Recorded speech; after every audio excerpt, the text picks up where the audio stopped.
என்டிஏல 70 சீட்டு கொடுக்குறாங்க, துணை முதலமைச்சர் போஸ்டிங் கொடுக்குறாங்கன்னு சொல்லி பரவாயில்ல ஒரு பேச்சு. பல்வேறு உயர்மட்டத்திலிருந்து, திரைப்படத்திலிருந்து,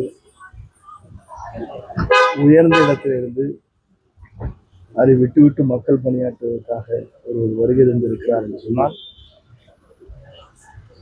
மக்களும் அதை ஏற்றுக்கொண்டு அவர்தான் தமிழ்நாட்டின் எதிர்காலத்தை ஆள வேண்டும் என்று விரும்புகிற போது அவர்தான் தமிழ்நாட்டுடைய முதலமைச்சர் என்பதை யாராலும் மாற்ற இயலாது.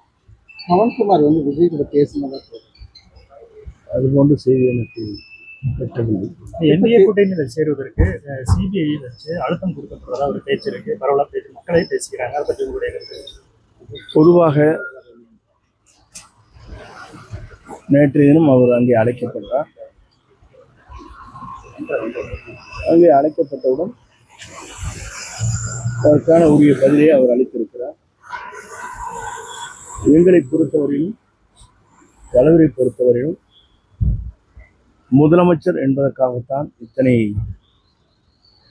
உயர் நிலையிலிருந்து, திரைப்படத்திலிருந்து அனைத்தும் விட்டுவிட்டு இன்றைக்கு வந்திருக்கிறார் என்று சொன்னால், அவர் மட்டும்தான் முதலமைச்சர் என்ற நிலையிலே தான் மக்களும் இருக்கிறார்கள், எல்லோரும் அதிலே இருக்கிறோம். தேர்தல் மீண்டும் எப்படி மாபெரும் வெற்றி கிடைக்கும். நேற்றைய தினம் நீங்களாம் எங்கள் ஊரில் பார்த்து தெரியும். தேர்தல் தேதி அதில் அறிவித்தாங்க. நேற்றைய தினம் நான் ஊரில் இருந்தேன். ஒரு 3 இடத்துல முகாம் போனோம். ஆர்ப்பரித்து வருகிற மக்கள் வெள்ளத்தை பார்த்தேன்.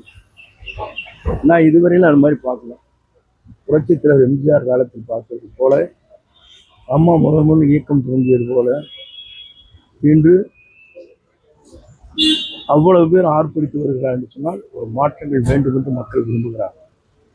காரணம், புதிதாக ஒருவர் தமிழ்நாட்டிலே வர வேண்டும், நல்லாட்சி தர வேண்டும் என்று மக்கள் விரும்புகிறார்கள். அதற்கு இன்று சிறந்த தலைவராக, ஒரு நேர்மையான ஆட்சி நடத்துவதற்கு ஒருவர் வேண்டும். இந்த சட்ட ஒழுங்கு சரியாக இல்லை, பெண்கள் பாலியல் குற்றங்கள் நடைபெற்றுக் கொண்டிருக்கிறது. அதே நேரத்தில் தொழிலிருந்து அனைவருமே அச்சத்தோடு வாழ்ந்து கொண்டிருக்கிறார்கள். காரணம் உங்களுக்கு தெரியும். மாற்றங்கள் மீண்டும் தமிழ்நாட்டிலே திராவிட முன்னேற்ற கழகம் வந்துவிடக்கூடாது என்பது எல்லோரும் தெளிவாக இருக்கிறார் என்பது பத்திரிகையாளராக இருக்கிறவர்கள் அத்தனை பேருக்கு தெரியும். ஆகிய ஒரு மாற்றத்தை உருவாக்குற திறன் ஒருவருக்கு மட்டும்தான் இருக்கிறதே தவிர யாருக்கும் இல்லை. இப்போது வரைக்குமே அனைத்து தொகுதிகளிலுமே வேட்பாளர்களை நிறுத்துவதற்கு ஒரு சவாலான விஷயமா தான் அப்படின்னு எதிர்கட்சிகள் சொல்றாங்க. அதை பற்றி எதிர்கட்சிகள் சொல்வது வேறு. ஆய்வு பணிகள் முடிக்கப்பட்டிருக்கிறது.